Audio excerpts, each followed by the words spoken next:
RevPAR. RevPAR, or Revenue Per Available Room, is a performance metric in the hotel industry that is calculated by dividing a hotel's total guest room revenue by the room count and the number of days in the period being measured.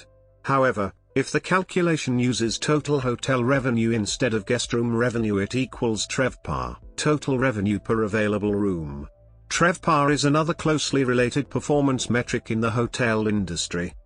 Since RevPAR is only a measurement for a point in time, say a day, or month or year, it is most often compared to the same time frame.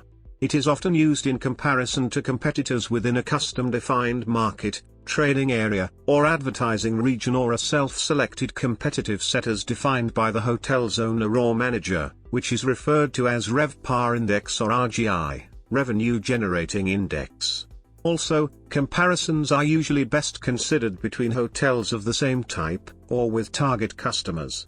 For example, full service, luxury, extended stay, economy.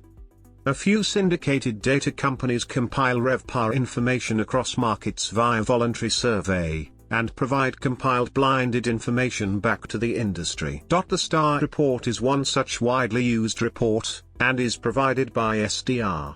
Other caveats: calculation.